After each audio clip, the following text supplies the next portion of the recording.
ఆలకింపలేదు. నేను వచ్చినట్లు నీతి గుమ్మములు తీయుడి. నేను వాటిలో ప్రవేశించి యెహోవాకు కృతజ్ఞతాస్తుతులు చెల్లించెదను. 20వ వాక్యం. ఇది యెహోవా గుమ్మము, నీతిమంతులు దీనిలో ప్రవేశించెదరు. దేవుడు తన పరిశుద్ధ వాక్యం దీవించును గాక. ఆమేన్. ప్రేమ కలిగిన మా తండ్రి, కృప కలిగిన మా యేసు ప్రభువా, ఈ ఉదయకాల ధ్యానమందు ఇదిగో తండ్రి, నమ్మిన వారు ఎప్పుడు కూడా సిగ్గుపడరు ప్రభా. ఏ సమయంలో అయినా మీరు దీవించగలరు, ఖచ్చితంగా ఆశీర్వదిస్తారు ప్రభా. తన పరిస్థితిని, తన యొక్క స్థితిగతులను చూశావు. అలాగే నాయన మరి పెన్షన్ విషయంలో కూడా మరి ఎంతో నష్టపోయినప్పుడు కూడా మళ్ళీ తిరిగి నాయన తన పెన్షన్ తనకి ఇచ్చేటట్లు చేశావు. అలాగే తనకి గృహం ఇచ్చేటట్లు చేశావు. ఈరోజు నా ప్రభా ఈ గృహాన్ని మేము ప్రారంభిస్తున్నాం. ముందు మిమ్మల్ని ఏర్పాటు చేసుకున్నాం. మీ చిత్త ప్రకారంగా ఈ కార్యక్రమాలు ఏర్పాటు చేస్తారా మీ సన్నిధి తండ్రి తెలియపరిచి ఈ గృహాన్ని నాయన మీ చేతులకు అప్పగిస్తూ ఓపెన్ చేస్తున్నాం. మీ సన్నిధి తోడుగా వచ్చి ప్రారంభించబడినటువంటి ప్రార్థన ముగింపు వరకు నీ సన్నిధి, నీ కాపుదల, నీ భద్రత అనుగ్రహించండి. యేసుక్రీస్తు నామములో ప్రార్థన చేసి వేడుకొంచున్నాము తండ్రి. ఆమేన్.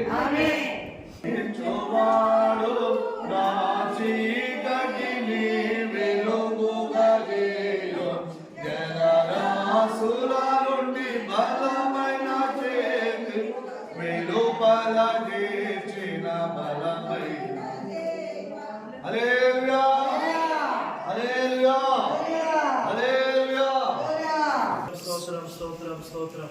ప్రేమ సరిపిడి మా తండ్రి, నీకు వందనాలు, స్తోత్రాలు. అపారమైన ప్రేమను బట్టి వందనాలు, స్తోత్రాలు. ఈ ఉదయకాల సమయంలో నీ సేవకులతో కలిసి, సేవకులను కలిసి ఈ స్థలంలో ప్రభువా నీ ప్రిబిడలకి మీరు ఇచ్చిన భూమి ఆకాశము నాదే మీరు సెలవిచ్చిన దేవుడవు.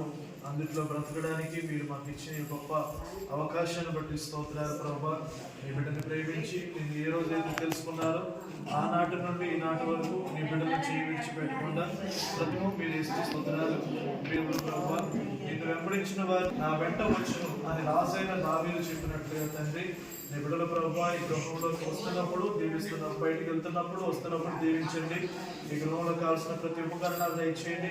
ప్రాముఖ్యంగా తండ్రి ఈ గృహంలోనికి ప్రభువా అయ్యా తండ్రి యొక్క కుమారుని యొక్క పరిశుద్ధాత్మ యొక్క నామంలో ఈ గృహాన్ని మన ప్రభువా నీ సేవకుల తర్వాత మేము ఓపెన్ చేస్తుండగా అనేక ఆశీర్వాదాలు, అనేక దీవెనలు ఈ కుటుంబాల్లో సమృద్ధిగా దయచేయండి. ఈ కుటుంబంలో నివసిస్తున్న వారికి మాత్రమే కాకుండా ఈ గృహంలోకి ఎవరైతే వస్తున్నారో వారికి కూడా దీవెనలు, ఆశీర్వాదాలు దయచేయండి. పరిశుద్ధాత్మ నామములో ఈ గృహం వరకు వారి కుటుంబం వరకు సమర్పించున్నాము తండ్రి. పరిశుద్ధుడా యేసయ్యా, మీ గణనామానికి లెక్కలేని స్తుతులు, స్తోత్రాలు, వందనాలు చెల్లిస్తున్నాము కనుక తండ్రి. ఈ ఉదయకాల సమయంలో మరి మా సంఘ బిడ్డలు రజని బట్టి ప్రత్యేకముగా వారి కుటుంబాన్ని బట్టి వారి ఇచ్చిన బిడ్డలను బట్టి ప్రతి దినము ప్రార్థిస్తూనే ఉన్నాము. అదే విధంగా ప్రభువా మరి తండ్రి ఒక స్థలాలు వైఎస్ జగన్ గారు ఇచ్చిన స్థలంలో మరి రజనీ గారు కూడా మంచి అవకాశము ఒక తండ్రి ఉండడానికి ఒక నివాసాన్ని ఇచ్చినందుకు వందనాలు. మరి యొక్క స్థలము ప్రభువా స్థలముగా ఉండగానే ప్రభువా మరి మీ దాసులు వచ్చి ప్రభువా మరి ఎంతగానో తండ్రి ప్రార్థించాలి. అంతటితో ఆగకుండా సంఘస్థులతో పాటు ప్రతిరోజు తండ్రి మీ సన్నిధిలో రోజుకి 3 మార్లు మీ సన్నిధిలో ప్రార్థిస్తూనే ఉన్నాము. అయ్యా ప్రార్థించిన ఫలితముగా ఈ రోజు రజనికి ఈ రీతిగా ఇంత చక్కటి అవకాశాన్ని, ఇంత మంచి గృహాన్ని నిలిచినందుకు వందనాలు, స్తోత్రాలు. ఇప్పుడు చదివిన వాక్యాన్ని బట్టి మనుషులను నమ్ముకున్న కంటే, అధికారులను నమ్ముకున్న కంటే, రాజులను నమ్ముకున్న కంటే నిన్ను నమ్ముకుంటే చాలు, ఎన్నో గొప్ప కార్యాలు చేస్తారు. అది వేడుకొని చూపు పొందుకుంటున్నాము ప్రేమ తండ్రి.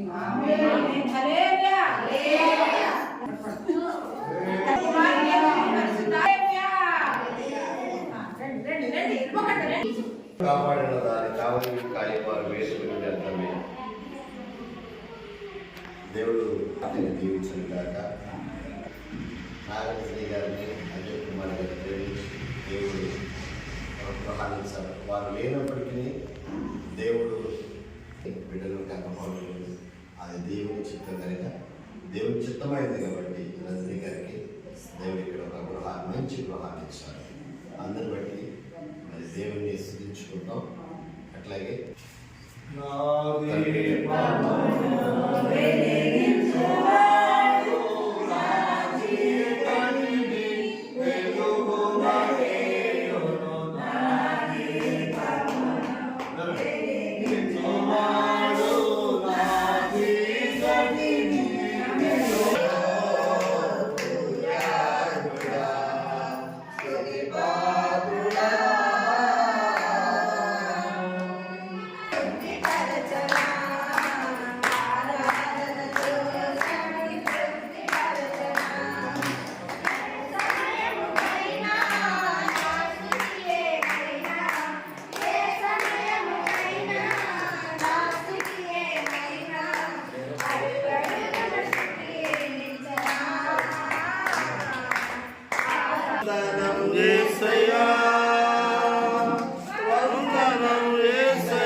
నీవు చేసిన మేరకు నీవు చూపిన కృపలకు నన్నెంతగానో దీవించావు, వందనం చేశావు.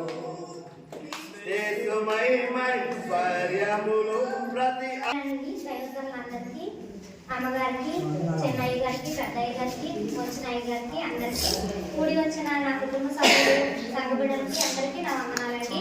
నేను చెప్పబోయే సాక్ష్యం ఏంటంటే, మరి నేను గృహం కట్టాలని అనుకోలేదు. కాకపోతే నా భర్త లేకపోయినా ఇప్పుడు వరకు ఎంతగానో దేవుడు నా చిత్తం అవుతుంది. నా పని భారంలో కానీ, నా బిడ్డలో అవసరతలో కానీ, ప్రతి విషయంలో దేవుడు నన్ను ఎంతగానో కాపాడుతూనే వచ్చాడు. అలాగే దైవజనులు కూడా నాకు ఎంతగానో తోడుగా వాళ్ళ ప్రార్థన వల్ల, సంఘ బిడ్డల ప్రార్థన వల్ల, నా భక్తులైనప్పటికీ కూడా నేను ఏ స్థితిలో ఉన్నా నాకు ఈ స్థితి ఇచ్చి, గృహాన్ని ఇచ్చి, నా బిడ్డకి మరి గర్భఫలం లేదని ప్రార్థించగా గర్భఫలం ఇచ్చాడు. ఇప్పటి వరకు నన్ను ఎంతగానో దేవుడు కృప చొప్పునే నన్ను నిలబడుతూ వచ్చి ఇంత అందమైన గృహాన్ని కూడా నాకు ఇచ్చాడంటే దేవుడు దైవజనుల ప్రార్థన, సంఘ బిడ్డల ప్రార్థన వల్లే. మరి ఎవరు విడిచిపెట్టినా నన్ను దేవుడు మాత్రం విడిచిపెట్టలేదు. నా తల్లిదండ్రులు మర్చిన, బంధుమిత్రులు విడిచిన దేవుడు నా పట్ల కార్యాలు చేస్తూనే వస్తున్నారు. ఆయనకి నేను కృతజ్ఞత చెల్లించుకుంటూ నా జీవిత కాలం ఆయనకి నేను మొదలుపెడుతూ ఉంటాను. ఆయన నాకు ఉత్తరం ఇస్తూనే ఉంటాడు. మరి అందరి మధ్య నన్ను తలగా నిలబెడతానని వాగ్దానం చేసి నన్ను తలగా నిలబెట్టాడు. ఆయనకి నేను ఏమి ఇచ్చానో నాకు తీర్చలేను.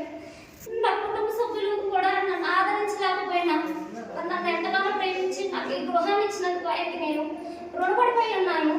నా కొరకు పాస్టర్ కూడా ధైర్యం చెప్పి, మరి ఇది నేను కట్టలేని పరిస్థితిలో 10 రూపాయలు కూడా లేవు నా దగ్గర, నేను కట్టడంలో లేనా అని అధైర్యపడుతుంటే, నువ్వేం అధైర్యపడద్దమ్మా, దేవుడే నీ పట్ల కార్యం చేస్తారని దైవజనులు కూడా నాకు ఎంతగానో చెప్పి ఉన్నారు. మరి పునాది వేసినప్పుడు కూడా ఏమీ లేవు. ఏం చేయమంటారు అయ్యారు, నువ్వేమి ఇదవద్దు, మన సంఘం అంతా వచ్చి ప్రార్థన చేయాలి అని అన్నారు. కాకపోతే నేను వాగ్దానం చేసిన ప్రకారం మరి చిన్నపాటి క్షమించండి. ఇంకా నా కుటుంబ సభ్యులు ఘనంగా ప్రార్థన పెట్టండి. అజయ్ కూడా ఇప్పుడు ఎంత సెకండ్ ఇయర్ చదువుతున్నాడు. ఆడ ఎగ్జామ్స్ ఇవాళ నుంచి స్టార్ట్ అయ్యి, మరి ఉన్న ఎగ్జామ్స్ కూడా మరి మంచిగా పాస్ అవుట్కి సహాయం చేయాలని దేవుడు మరి అయ్యగారు కూడా ప్రార్థన చేస్తూనే ఉంటారు. నేను ఏ చోట ఉన్నా కూడా అయ్యగారు ప్రార్థన చేస్తూనే ఉంటారు మా కొరకు. మరి మీరు కూడా మరి నేను నాకు ఎంతగానో తోడుగా ఉన్నాడు. భర్త లేనప్పటికీ భర్తగా, తల్లిగా, తండ్రిగా, స్నేహితుడిగా ఆయన నా పట్ల చేస్తున్న కార్యాలు గొప్పవి. ఎవరు చేయలేని కార్యాలు నా పట్ల చేస్తూనే వస్తున్నాడు. మరి నాకు గుప్పెళ్ళు తెరుస్తానికి కూడా లేని డబ్బులు, మరి నేను హైదరాబాద్లో ఉండడానికి ఎవరు లేరు నా దగ్గర. నాకు ఎవరు లేకపోయినా ఒంటరిగా ఉన్నా కూడా దేవుడు నాకు తోడుగా ఉన్నాడని నేను బతుకుతున్నాను. మరి నాకు దేవుడు తోడు నాకు ఎల్లప్పుడూ ఉంటుందని మరి ప్రార్థన వల్ల కూడా నాకు ఎంతగానో మేలు జరుగుతుంది. మన దైవజనులు కూడా నాకు మరి ఇల్లు అమ్మేసి, మా సొంత ఊర్లో ఇల్లు అమ్మేసి అప్పుడు కొంత ధనాన్ని తీసుకొచ్చి ఇంకా కొంత ధనాన్ని అడగగానే కూడా నేనున్న వేరే చోట ధనాన్ని కూడా సమకూర్చారు వాళ్ళు. పాపం నాకెవరో తెలియకపోయినా ఇచ్చారు. చిన్న చిన్న చీటీ పాటలు వేసుకున్నాను. అది కూడా దేవుని కృపే, మన చిత్తం అయితే ఏమీ లేదు, అంతా దేవుని చిత్తం. ఇప్పుడు ఇది కూడా అనుకోని రీతిగానే జరిగింది. నాకు మరి 4 నెలల ఫంక్షన్ ఒకేసారి పోయింది. కరోనా టైంలో మా మేడం గారు వెళ్ళొద్దన్నారు. వాళ్ళు మాట్లాడతా చెప్పి అన్నాడు కానీ అసలు నాకు కార్యం జరగలేదు. మళ్ళీ పాస్టర్ గారి దగ్గరికి వచ్చి కన్నీటితో తిరిగి వెళ్ళిపోతుంటే మళ్ళీ అయ్యగారు పిలిచి ఎందుకన్నా మరి దేవుడు ప్రేరణ అనుకుంటా, మరి రజని నువ్వు అది ఏం ఆలోచించబాక, నువ్వు టెన్షన్ పడవద్దు, మరి నీ టెన్షన్ నేను రప్పిస్తానని హాస్పిటల్ దగ్గర తీసుకెళ్ళి అప్లికేషన్ పెట్టించారు. మరి ఎమ్మటే నెలలోనే కార్యం జరిగింది. వాలంటీర్ అన్నాడు ఏమ్మా ఇంతవరకు ఎవరికి పోయినా కానీ ఎవరికి రాలేదు, నువ్వు అంత సడన్ గా రప్పించుకున్నానంటే మీ దేవుడు గొప్ప దేవుడు అని అన్నాడు. నా దేవుడు గొప్ప దేవుడు, నా పట్ల ఎన్నో కార్యాలు చేస్తూనే వస్తున్నాడు. నేను ఆయనకి ఏమి ఇచ్చినా రుణం తీర్చలేను. నన్ను ఎంతగా దీవించి హెచ్చించి తలగా నిలబడుతున్నందుకు ఆయనకు కృతజ్ఞతాస్థుతులు చెల్లించుకుంటున్నాను. మరి మా కుటుంబంలో చాలా మంది మారలేదు, వారు కూడా మారాలని సహాయం చేయమని అడుగుతున్నాను, ప్రార్థన చేయండి. మరి నా తల్లిదండ్రులు కూడా ఆపరేషన్ తీసుకున్నాను, నా తండ్రికి కూడా బాగోపోతే దేవుడిని అడగదు. మా నాన్నగారికి కూడా కొంచెం పర్లేదు, మా నాన్నగారి గురించి కూడా మా కుటుంబాల కొరకు మా కొరకు ప్రార్థన చేయమని ఈ చిన్న సాక్ష్యం దేవుడు దీవించినగా దేవుడు ఇచ్చిన సమయాన్ని బట్టి దేవుడి కృతజ్ఞతలు. అలాగే కూడి వచ్చిన సేవకులకి సేవకురానికి మీ అందరికీ ప్రాముఖ్యంగా మా ప్రేమతో ఆహ్వానించున్నాను. రజనీ తల్లి గారికి ప్రత్యేకమైన వందనాలు. మీ అందరికీ మరోసారి నా హృదయపూర్వక వందనాలు. దేవుడి మహాకృపను బట్టి ఇంతవరకు ప్రభు అయిన యేసుక్రీస్తు మనం నడిపిస్తూ వచ్చారు. యేసు ప్రభుని ఏనాటైతే తెలుసుకుంటామో ఆ రోజు నుంచి దేవుడు మనం విడిచిపెట్టాడు. చాలా మంది అంటారు ప్రార్థనలు మత మార్పిడి చేస్తున్నారు, బలవంతంగా తీసుకెళ్ళి మతంలో మార్చేస్తున్నారు అంటారు. యేసు ప్రభు ఏనాడు ఎవరిని బలవంతం చేయలేదు. ప్రభు అయిన యేసుక్రీస్తు వారు గుమ్మం అనే హృదయం దగ్గరికి వచ్చి ఆయన తలుపు తడతారంట. నన్ను మీరు ఆహ్వానించుకుంటే నేను మీతో వచ్చి మనం సంతోషంగా ఉండొచ్చని దేవుని వాక్యం ఉంటుంది. మరి యేసు ప్రభు రజనీ వారు ప్రభు అయిన యేసుక్రీస్తు గురించి యేసు ప్రభుని ఎలాగ మునుపు అనేక సార్లు వినుంటారు. చాలా మంది చెప్పుంటారు, ఒకసారి చర్చికి రారాదు, క్రిస్మస్ పండుగ రాదు అని చాలాసార్లు పిలుచుంటారు, కానీ మనసు ఒప్పుకోదు. ఎందుకని తరతరాల నుంచి వస్తున్న పితరుల యొక్క కార్యక్రమాలను బట్టి నడుస్తూ వస్తారు. యేసు ప్రభు వారు ఒక కుటుంబం పట్ల ఒక వ్యక్తి పట్ల మేలు చేస్తేనే తప్ప ఆ వ్యక్తి మారడానికి అవకాశము ఉండదు. యేసు ప్రభు వారు వారి పట్ల మేలు చేయాలంటే ప్రాముఖ్యంగా దేవుణ్ణి వారు ఆహ్వానించుకోవాలి. దేవునికి స్తోత్రం. దేవుని ఆహ్వానించుకుంటేనే తప్ప మేలు జరగడానికి అవకాశం ఉండదు. వాక్యము కూడా చాలా సార్లు మనం వింటూ ఉంటాం. తల్లిగారు ఒంటరి వాడిని అయినా సరే నేను నీకు తోడుగా ఉంటానని దేవుని వాక్యము అనేక సార్లు చాలా మంది జీవితంలో మనం వింటూ ఉంటాం. మరి రజనీ వారి దేవుడు ఇచ్చిన ఈ యొక్క స్థలాన్ని వైఎస్ జగన్మోహన్ రెడ్డి గారు ఇచ్చిన స్థలము, మరి యొక్క నాన్నగారు నేను అమరం గారు వచ్చి ఈ స్థలంలో ఎడారిలో చాలా ఇల్లు లేవు, ఎడారి ఉంది ఈ ప్రాంతం అంతా. మరి ఎప్పుడైతే దేవుని సేవకులు వచ్చి అడిగిపెట్టి ప్రార్థన చేశారో ఆ ప్రార్థన ప్రతిఫలము ఇలాంటి గొప్ప గృహాన్ని మనం చూడగలుగుతున్నాం. చాలా మంది కడతారు కానీ దాన్ని ముగించలేరు, చాలా మంది గృహాలు కడతారు కానీ దాన్ని పూర్తి చేయలేరు.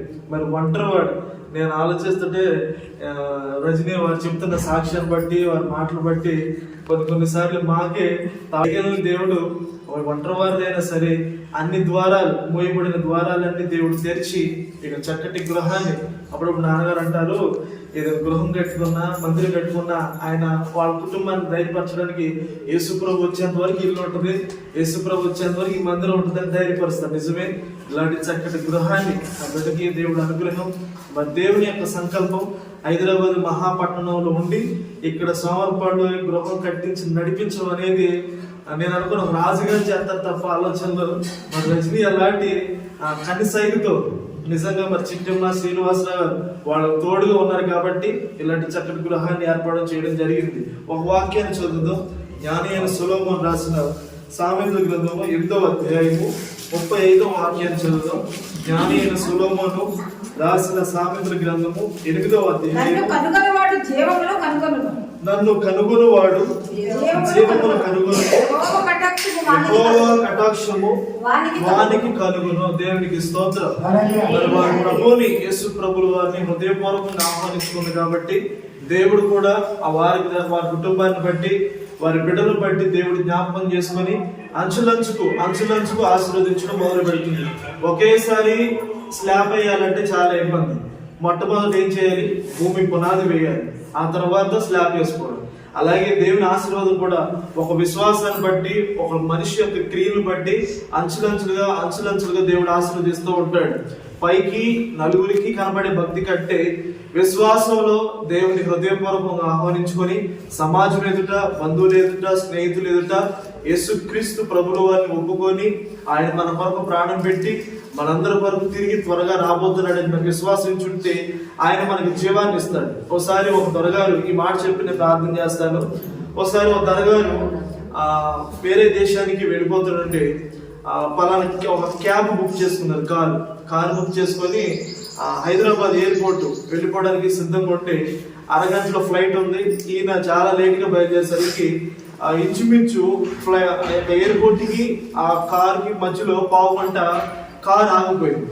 ఆ డ్రైవర్ గారు కారు డిక్కీ ఓడదీస్తున్నాడు, అన్ని బాగు చేస్తున్నాడు, అన్ని కలుపుతున్నాడు, కానీ కారు స్టార్ట్ అవ్వట్లేదు. ఈ లోపు ఆ దొరగారేమో లోపల ఫోన్, ల్యాప్టాప్ ఆన్ చేసుకుని తన యొక్క బిజినెస్ అంతా నడిపించుకుంటాడు. ఈ లోపు టైం చూస్తే చాలా అయిపోయింది. ఏంటి అని చాలా మంది మెకానికల్ వస్తున్నారు, వాళ్ళు వచ్చి చూస్తున్నారు, కానీ అవ్వట్లేదు. ఈ లోపు ఆ దొరగారు ఆయన సూట్ పక్కన పెట్టి ఆయన దిగి జస్ట్ ఆ డిక్కీ లేపి 2 వైర్లు ఇట్లా కలిపేటి వెళ్ళి స్టార్ట్ చేయాలి. వెంటనే స్టార్ట్ చేసేపట్టి వెంటనే కార్ లోపలికి వెళ్ళి స్టార్ట్ చేసేపట్టి తక్కువ ఆన్ అయిపోయింది. వెంటనే ఆ డ్రైవర్ అంటారు, నేను 25 ఏళ్ళ నుంచి నడుపుతున్నానండి, దీని లోతుపాతులు నాకు తెలుస్తుంది, కానీ ఎందుకు ఇలా జరిగిందో తెలియదు. మీరేం పెద్ద బ్యాగ్నెట్ బిజినెస్ మ్యాన్, ఇలా జస్ట్ 1 నిమిషంలో వైర్ అని ఏదో చేసేది వెంటనే స్టార్ట్ అయిపోయిందంటే ఆయన అంటాడు, ఈ కారు పేరు ఏంటో తెలుసా? ఫోర్డ్ అండి, దీని కారు పేరు ఫోర్డ్. ఆ ఫోర్డ్ ఎవరా కాదురా బాబు, నేనే. ఆ కారును తయారు చేసిన వాడిని నేనే, కాబట్టి దీని లోపల ఎత్తు లోపాలు, దీనిలో ఉన్న ప్రాబ్లం ఏంటో నాకు తెలుసు, కాబట్టి నేను వెంటనే చేయగలిగాను. నజరేయుడైన యేసు మనల్ని కలుగు చేశాడు. మన యొక్క ఎత్తుబాతులు, మన యొక్క అవసరతలు, మన బాధలు ఆయనకి సమస్తం తెలుసు. అయితే మొట్టమొదటి మనం చేయాల్సింది ఏంటంటే యేసు ప్రభు సన్నిధిలో ఎవరికి చెప్పుకున్నా మన బాధ నవ్వుతారు, ఏళన చేస్తారు, ఎగ్జామ్ చేస్తారు, కానీ ప్రభు అయిన యేసుక్రీస్తు వారి దగ్గరికి వచ్చి కన్నీళ్లు విడిచి మనం చేస్తున్న ప్రార్థన దేవుడు తగిన ప్రతిఫలము ఇలాగ గొప్ప గృహాలు లాంటిది, గొప్ప ఆశీర్వాదాలు లాంటి బిడ్డల పట్ల కానీ, కుటుంబం పట్ల కానీ, సమాజం పట్ల మనం చూడగలుగుతాము. ఏ తల్లి తండ్రులు అయితే తన బిడ్డల కొరకు, క్షేమం కొరకు ప్రార్థిస్తారో ఆ కుటుంబం దినదినము ఆశీర్వాదానికి వారసులుగా దేవుడు మారుస్తాడు. మరి ఇంకా గొప్ప అద్భుతకరమైన కార్యము ఇలాంటి చక్కటి గృహము మరి రజని వారి తల్లిగారికి ఇవ్వడము, ఇంకా ఈ గృహంలో అవసరతలు ప్రభు సకాలంలో తీర్చినట్లుగా, అలాగే వారి కుటుంబం కొరకు, అజయ్ కొరకు, గీత తన భర్త కొరకు, వారికి రీసెంట్ గా ప్రభు దేవుడు వారికి ఇచ్చిన బిడ్డ కొరకు, వీటన్నిటి కొరకు మనం ప్రార్థన చేయాల్సిన అవసరం ఎంతైనా అవసరం ఉంది. దేవుని కృప ఈ కుటుంబానికి, తల్లికి, అలాగే ప్రభు రజనీకి, తన బిడ్డకి, తన కుమార్తెకి, వారందరికీ కూడి వచ్చిన బిడ్డలందరికీ దేవుని కృప తోడే ఉండి నడిపించును గాక. ఆమేన్. చిన్న ప్రార్థన చేద్దాం. మహాగణుడైన మా ప్రియ పరలోకపు తండ్రి, మీ బంగారు పాదాలకు వందనాలు, స్తోత్రాలు. మా యొక్క అవసరతలు, అక్రతులు మీరు సమస్తం ఎరిగైన దేవుడు ప్రభు చేసి అడిగి పెట్టుకుంటున్నాము తండ్రి. తెలియపరచాలి. మరి ఖాళీలో ఉన్నటువంటి స్థలము దేవుడు నుంచి ఏర్పాటు చేశారు. ఇంత చక్కటి గృహాన్ని ప్రభుత్వాలంటే అది మహా కృప అనుకోవచ్చు. మరి రజని వీళ్ళందరూ కూడా మాకు ఈ పరిచర్యలో సుమారు 15 ఏళ్ళ అవుతుందో వచ్చి కొద్దిగా హైదరాబాద్లో వచ్చి మరి ప్రతి నెల బలారానికి వస్తూ ఉండేది. తర్వాత కూతురు కూడా చక్కటి వివాహం, క్రైస్తవ వివాహం చేశారు. కుమారుడు కూడా హైదరాబాద్లో ఉంటున్నారు. మా భర్త ఇద్దరు, వాస్తవానికి ఇద్దరు బాప్తిస్మం ఇవ్వడానికి నేను ప్రిపేర్ అయ్యాను. తీరా చూస్తే ఆయనేమో నేను తర్వాత తీసుకుంటానని వెళ్ళిపోయారు. తర్వాత రజనీ మాత్రం ఆయన కూడా వదిలిపెట్టేసి వచ్చేసింది. ఆ కుటుంబం అంతా కూడా ఆ పరిస్థితులు అలా ఉండేది. ఎందుకంటే తను బాప్తిజం తీసుకోవాలని సిద్ధంగా ఉంది. తను కూడా తీసుకోలేదు. దీంట్లో నేను ఎవరికేం బలవంతం చేయలేదు. వారికి ఇష్టమైతే బాప్తిజం తీసుకుంటాను. బాప్తిజం అంటే ప్రతి మనిషికి ration card, Aadhaar card, voter card ఎలాగో బాప్తిజం అనేది కార్డు కూడా అంతే. ఇది ఒక పెద్ద నేరం, ఘోరం అనుకోకూడదు. బాప్తిసాలు తీసుకుంటే ఇంకా తెలియని వాళ్ళు కూడా అదే అంటారు, బాప్తిసాలు తీసుకుంటే కష్టాలు వస్తాయి కదా. ఎవరు చెప్పారు కష్టాలు వస్తాయి? కష్టాలు పోతాయి. అదే కష్టాలు పోతాయి. ఇప్పుడు రేషన్ కార్డు వస్తే రేషన్ వస్తుందా, రేషన్ పోతుందా? అది అంటే తెలియని వాళ్ళు ఏంటంటే తెలియని వాళ్ళు ఎక్కువ చెప్తారు వాక్యాలు. అలాంటి విషయంలో మరి బాప్తిసం తీసుకోవటానికి ఆయన ఎందుకు భయపడి వెనకాల పడిపోయారు. తర్వాత ధైర్యం వహించి బ్యాగ్లోని బట్టలను సరే నేను బాగుంటున్న తర్వాత మా ఆయన తర్వాత ఆయన తీసుకుంటాను అనుకుని వచ్చింది. ఆ రోజు బాప్తీసం తనకి ఇవ్వడం చర్చిలో ఇవ్వడం జరిగింది. దేవుడి దయ వల్ల సేవ అయింది. అలా అయిపోతుంది సేవలు. ఏది ఏమైనా దేవుడి సన్నిధిని మాత్రం విడిచిపెట్టలేదు. నేను చెప్పేది ఏంటంటే, మనం ఎంత ఆస్తి ఐశ్వర్యాలు పెరిగినా, సంపద పెరిగినా, ధనం పెరిగినా, ధాన్యం పెరిగినా, దేవుడిని విడిచిపెడితే ఈ భూలోకంలో మనకు ఒక గుర్తింపు అనేది ఉండదు. దేవుడు మాత్రం విడిచిపెట్టకూడదు. కొంతమంది ఆస్తి పెరిగిన తర్వాత దేవుడు విడిచిపెట్టారు చాలామంది ఉన్నారు. కొంతమంది ఏం లేని వాళ్ళు వచ్చి ప్రభు దగ్గరికి వచ్చి ప్రార్థన చేస్తే బాగుపడాలి ఉన్నారు. డిఫరెంట్ కొన్ని మనం ఇవన్నీ ఏంటంటే క్యాజువల్గా మనం ఆలోచించాలి. అలాంటి పరిస్థితుల్లో రజనీకి మరి వాళ్ళ అమ్మగారు ఇక్కడే ఉండగా కంగారుతో పెంచిందో కంగారుతో పోషించిందో తెలియదు కానీ కంగారు ఎక్కువ. ఏముండదు, చేయాల్సిన పని చేస్తుంది, అవ్వాల్సిన ఖర్చు అయిపోతుంది, ఏదో అయిపోతుందని. మా అమ్మగారు అమ్మమ్మ వాళ్ళ తరఫున బాగా ఆస్తి పడలేదు. వాళ్ళు ఒకరోజు మా అమ్మగారు తీసుకెళ్ళింది, నన్ను పొలం చూద్దాం రావే అని తీసుకెళ్తే ఈ పొలాలన్నీ మరి అని చెప్పేసి కూర్చుంటే సరే కోతలు కోస్తుంటే అమ్మ నన్ను కూడా పోయమంటావా అన్నాడు అమ్మగారు. ఏం కోస్తావా పోయింది. అమ్మో 8 ఎకరాలు నేను ఒక్కదైనా కోస్తానా అన్నాడు. నువ్వు పోయిటుంది కానీ 10 ఏళ్ళు వచ్చారు వాళ్ళు చేస్తారులే అని చెప్పేసి అంటే టెన్షన్ అన్నమాట. తర్వాత వీరందరికీ కారణం వాళ్ళ ఆడపడుచు ధైర్యవంతురాలు ఏదే చిట్టుమ్మ, మరి శ్రీనివాసరావు ఎదురు కూడా కలిసి ధైర్యపడుతూ ఉంటారు అలా. సరే ఇట్లాంటి స్థలాలు గృహాలు ఎన్నో ఓపెన్ చేసాము, ప్రార్థన చేసాము, దేవుడి దేవాలయ శంకుస్థాపన చేసాము, ఉన్నత స్థితిలో వెళ్ళారు. అయితే ఈ విషయం ఏంటంటే మరి ఎక్కడ మరి ప్రాంతంలో మరి దేవుడు చూసారా ఎక్కడ ఇవ్వాలో దేవుడికి తెలుసు. ఏ సమయంలో ఎవరికి ఎట్లా పెట్టాలో, ఎవరికి ఏ సమయంలో ఏది చేయాలో ఆయన తెలుసు కనుక మన ఓర్పుతో సహనంతో ఉండాలి. తర్వాత పెన్షన్ విషయంలో మాత్రం మహా టెన్షన్ గుర్తు చేసుకోవాలి. దేవుడు నా పట్ల ఏం చేశాడు, నా పట్ల ఏం చేయటానికి అది అవుతుంది. అందుకనే సామెతలు 14 వాక్యంలో ఒకటి ఉంది కదా, జ్ఞానవంతురాలు అది ఒక సింపుల్గా ఒక రోజు ప్రభువైన యేసుక్రీస్తు వారు ఎరుకు అనగా శపించబడింది, పాడైపోయింది, శాపగ్రస్తమైంది. అది యేసు ప్రభు అక్కడ తీసుకెళ్ళారు. శాపగ్రస్తం ప్రార్థన ఆ ప్లేస్కి తీసుకెళ్ళారు. వెళ్ళాల్సిన పని ఉంది. శపించబడింది, పాపించింది, ఎన్నిక లేనిది, శాపగ్రస్తమైంది. అసలు దాన్ని చూడటానికి కూడా ఎవరు ఇష్టపడరు. కానీ యేసు ప్రభు ఎందుకు వెళ్ళారంటే ఆ ప్రాంతానికి వెళ్తే ఆ ప్రాంతంలో చాలామంది ప్రార్థించేవాళ్ళు ఉంటారు, ప్రార్థన చేయలేనటువంటి వారు ఉన్నారు.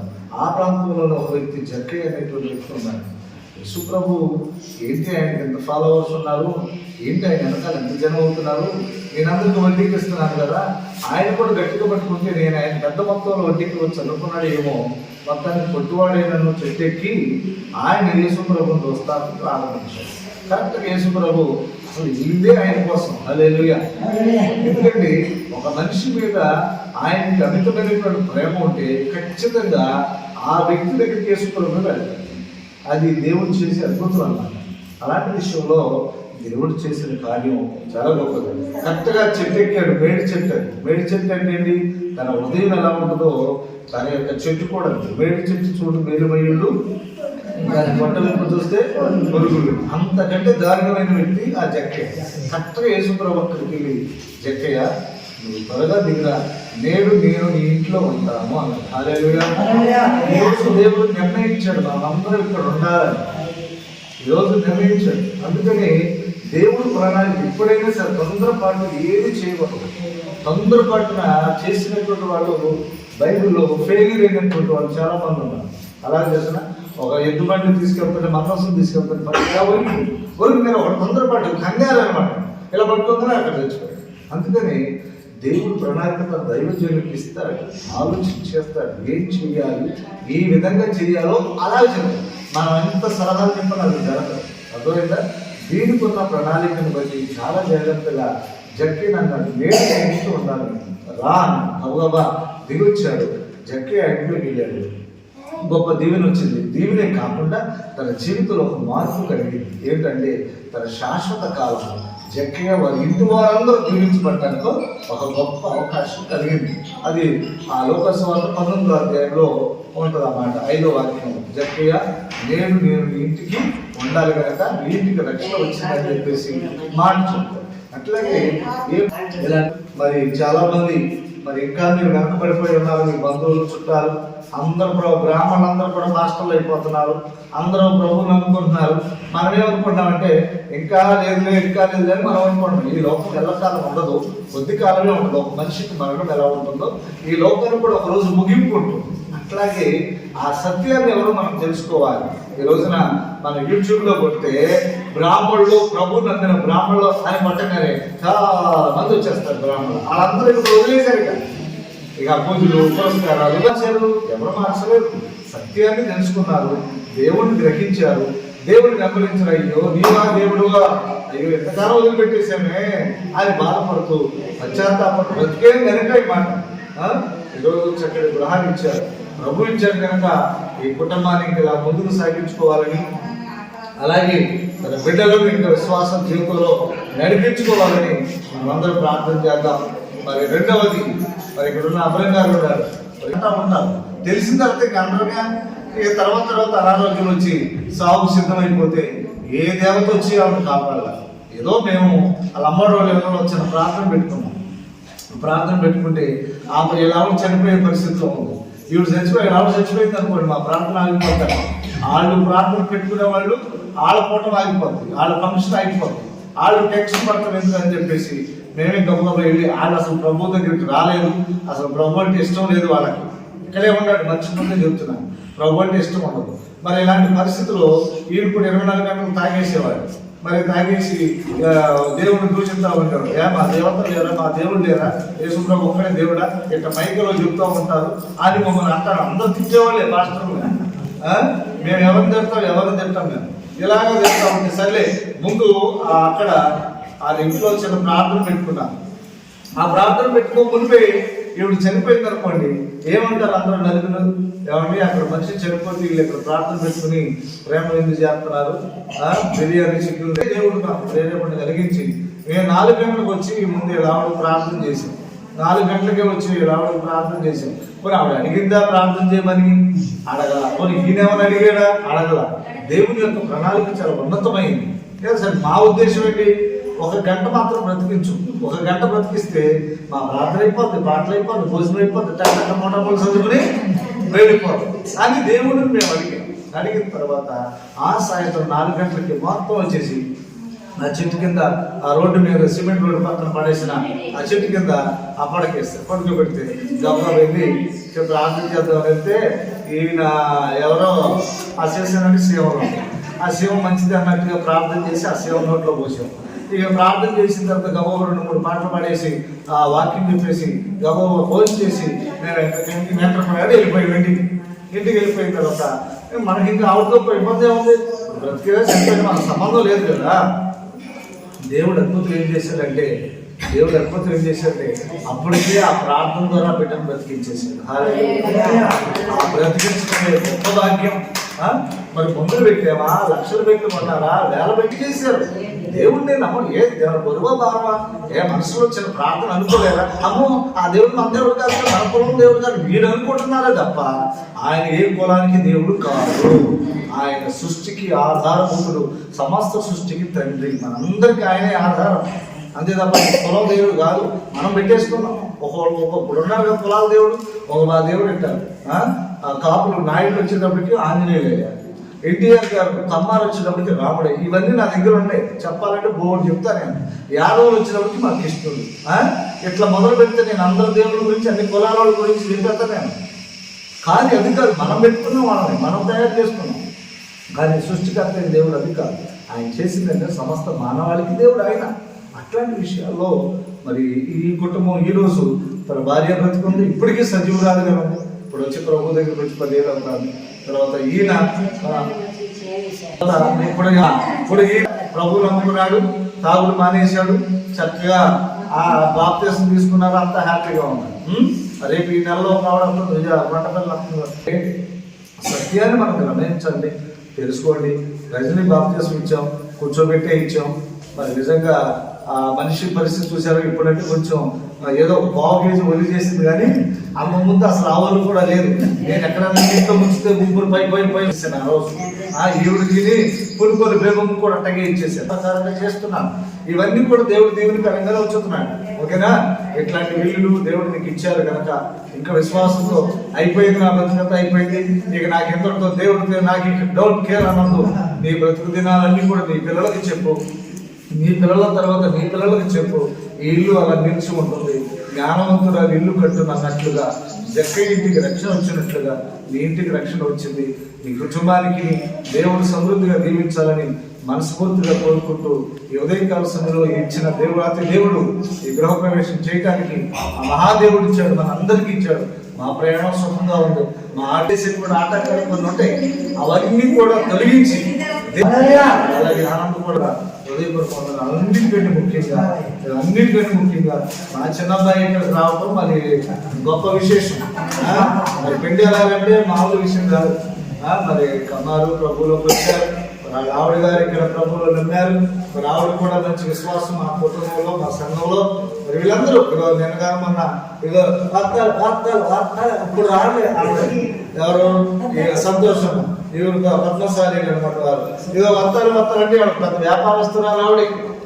పెద్ద బండి ఎట్టుకుని సాధిలో ఉండవవి ప్రతి మనిషితో చమత్కారంగా అట్లా పిలవటం తెలిస్తే 15 సంవత్సరాలు పడతాం. ఒక పిలుపు 15 సంవత్సరాలు పడుతుంది. జగ్గయ్య దగ్గరికి వచ్చి జగ్గయ్య నువ్వు వడ్డీరా అంత పాపి దుర్మార్గుడు దుష్టుడు అలా. జగ్గయ్య పాపి అని దేవుడు తెలీదా? వడ్డీ వ్యాపారస్తుడు తెలీదా? పైగా ఊళ్ళో ఉన్నటువంటి వారందరికంటే ఆ వ్యక్తి చంద్రవాడు ఊరందరికీ వ్యతిరేకి అని దేవుడు తెలీదా? ఇంటికి కావాలా? అప్పుడు వచ్చి జగ్గయ్య బాగున్నావా, నేను ఇంటికి రావాలనున్నాయి వస్తారా అనగానే గమగమగమ దిగొచ్చేసాడు. ఎంత గొప్ప ఆశీర్వాదం అంటే. అందుకనే ఈ విధానం అంతా కూడా లౌకికము ప్రేమతో సాగించుకోవాలి. ఇవన్నీ ఆవేశంతోనూ కోపంతోనూ ఖర్చుతో. ఒక ఆయనంట సాయి గారు ప్రభువులోకి వచ్చాడంట. ఏలూరు వచ్చేసి ప్రభుత్వం నమ్ముకున్నాడు. ఆయనకు ఆవేశం ఏం చేసుకున్న జ్ఞానము ఎవరికి ఎక్కదు. అది చాలా మర్మంతో కూడినటువంటి జ్ఞానం. అలాంటిది మరి ఎలా వచ్చింది తర్వాత ఇలాంటి సంతానం లేదు. ఎలా సంతానం లేకపోతే అటు చూసి ఆ ప్రాంతం ఈ ప్రాంతం అన్నదిగా అదే అట్లా చేస్తే మీకు ఎవరు పట్టించుకుంటారు? 2 ఎకరాలు పాలు 50 లక్షలు ఉంటుంది. 2 ఎకరాలు 1 కోటి రూపాయలు వచ్చింది అనుకోండి. సరే ఎందుకో ఒక రోజు మన సంఘానికి తీసుకొచ్చారు. అప్పట్లో ఉన్న విశ్వాసులందరూ కలిసి వెంట్రప్రాయలు మన సంఘాన్ని తీసుకొచ్చారు. మన ప్రభు యేసుక్రీస్తు మందిరాన్ని తీసుకొచ్చిన తర్వాత పలానా అని చెప్పారు. 18 ఏళ్ళు ఇది ఒక పిల్లలు లేరు, ఇల్లు వాకులు ఉంది, వ్యవసాయం అన్నీ ఉన్నాయి. కానీ గర్భఫలం లేకపోయేటప్పటికి మానసికంగా కృంగిపోతారు. అన్నీ ఉన్నా పిల్లలు లేకపోయినా ఇబ్బంది, పిల్లలు ఉండి అన్నీ ఉన్నా ఇల్లు లేకపోయినా ఇబ్బంది, ఏది లేకపోయినా ఇబ్బంది. అలా చెప్పేసి మరి ఆ రోజు కరెక్ట్గా బోర్డు మీద వాక్యం అన్నా గురించి చెప్పుకుంటూ వచ్చాం. ఆ ఒక్క వాక్యం గట్టిగా మనసులోకి వెళ్ళింది. ప్రార్థన చేసాం. కొబ్బరి నూనె ఇచ్చాం. ఏదో కొబ్బరి నూనె అంటారు, పేపర్ ఇస్తారా? పేపర్ కూడా కాదు, అది కూడా లేదు అసలు. కొబ్బరి నూనెలో ఏం లేదు, బాడీ లేదు. మనస్ఫూర్తి యేసు ప్రభువుని అనుకుంటే గొప్ప కార్యం దేవుడే చేస్తాడు. ఆ ఒక్క వాక్యము తన హృదయంలో భద్రపరచుకుంటే చిన్న ప్రార్థన చేశాం. తర్వాత దేవుడు గర్భఫలం ఇచ్చాడు. పాస్టర్ గారు 7 డెలివరీ వరకు ఉంది. ఇప్పుడు చూస్తే ఆ పిల్లకి పేరు కూడా ఎస్పీ అని పెట్టాం. స్పెషల్ శాఖమూరి ప్రశాంతి అని పేరు పెట్టాం. 18 సంవత్సరాల పట్టింది. ఇంకా దేవుడు ఏమో అన్యాయం చేస్తున్నాడండి. అందరూ యేసు ప్రభువుని అదే దూషిస్తూ ఉంటారు. ఆయన ఏమన్యాయం చేస్తున్నాడు? దుఃఖంలో ఉన్నవారు, బాధల్లో ఉన్నవారు, వేదంలో ఉన్నవారు, అనారోగ్యంతో ఉన్నవారు బాగు చేస్తే ఇంక దేవుడు అన్యాయం ఏం చేస్తాడు? అట్లాగా దేవుడు చేశాడు. ఈ రీతిగా ఎన్నో చెప్పుకోవాలంటే చాలా ఉన్నాయి. ఆ మహాదేవుడు అట్లాగా ఆ కుటుంబానికి చేశాడు. ఈరోజు ఆ పేటలో అంటుంది, నేను మా అమ్మ గర్భఫలంలో లేనప్పుడు అందరూ మమ్మల్ని పట్టరాలు అన్నారు. ఇప్పుడు అందరూ అలాంటి దేవుడు అంటారు. అదే వచ్చేసింది ప్రశాంతి మంచి. దేవుడు ఆ టైంలో ఆ రీతిగా అమ్మాయికి చేశాడు. కనుక రైతుని నేను చక్కటి గృహాన్ని విశ్వాసం కొనసాగించుకో, ఇదే ప్రార్థన చేసుకో, మీ బిడ్డలను కూడా దైవికంలో పెంచుకో. ఇంత ఐశ్వర్యాలు పెరిగిన తర్వాత దేవుడు విడిచిపెట్టబాక విశ్వాసంలో కొనసాగు. దేవుడి మాట జీవించును ఆమె మహాపురుషుడిగా ప్రేమ కలిగిన మా తండ్రి మీ గణనామానికి స్తోత్రాలు. మంచి దేవుడు ప్రభా, మా పరిస్థితులు మా స్థితిగతులు ఎరిగిన దేవుడు, మా అక్కలతో ఎరిగిన దేవుడు, మేమేం చేయాలో ఇంకా మరి కేటాయించారు ప్రభా. అందరూ వచ్చాము, ప్రార్థించాము. గృహంలో ప్రభా సంతోషకరంగా ఆనందకరంగా సహాయం చేయండి. నీ సన్నిధిలో ప్రార్థిస్తే నీకు ప్రతి విషయం చెప్తే నీవు మాత్రమే తీర్చగలిగిన దేవుడు అని నమ్మి ఇంకా విశ్వాసంలో ముందు కొనసాగడానికి సహాయం చేయండి. వచ్చిన బిడ్డలందరినీ పేరు పేరు చొప్పున మీరు జ్ఞాపకం చేసుకున్నారు. రజనికి ఇచ్చిన బిడ్డలను, బంధువులను, వారి కుమార్తె, అల్లుడు, వారి బిడ్డలు బట్టి కూడా ప్రార్థిస్తూ ఉన్నాం. ఈరోజు వారు కూడా ఇక్కడ ఉండాల్సినటువంటి విషయమే. మరి ఇటీవల కాలంలో వారి యొక్క కుటుంబంలో విషాదకరమైనటువంటి శోధన రావడం వల్ల బిడ్డలు రాలేకపోయారు. అయినా వాళ్ళకి ధైర్యం వహించలేకపోయారు. కానీ ధైర్యం వహించి ఇక్కడికి వస్తే ఏముండేది కాదు. అయినప్పుడు కూడా వాళ్ళ ధైర్యాన్ని బట్టి వారికి ఉన్న అధైర్యాన్ని తొలగించి విశ్వాసాన్ని ఇంకా ఈ గృహానికి కావాల్సిన ఉపకరణాలు ఎన్నో ఉన్నాయి. పట్టణామాన ప్రార్థించి వేడుకొంచున్నాము తండ్రి. లోకమందున మా తండ్రి, మీ నామ పరిశుద్ధపరచబడుగా, మీ రాజ్యం మాకొచ్చుగా, మీ చిత్తము పరలోకమందు నెరవేరునట్లు భూమి యందును నెరవేరుగా. మా అనుదిన ఆహారం నేడు మాకు దయచేయండి. ఎలా ప్రార్థన చేసి వారిని క్షమించినట్లు ప్రార్థనలను క్షమించండి. మమ్మల్ని శోధనకు తేకుండా కీడు నుండి, దుష్టుల నుండి, సైతాల నుంచి, అపవాదు నుంచి తప్పించండి.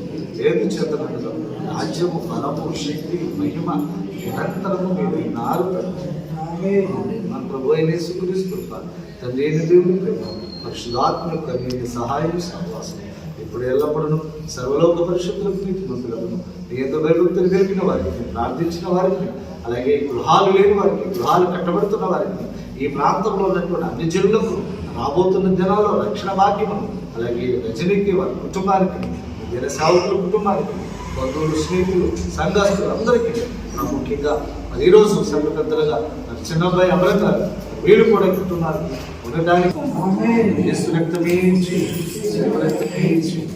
యేసు నామమున సంపూర్ణ విజయము కలుగును గాక. ఆమేన్.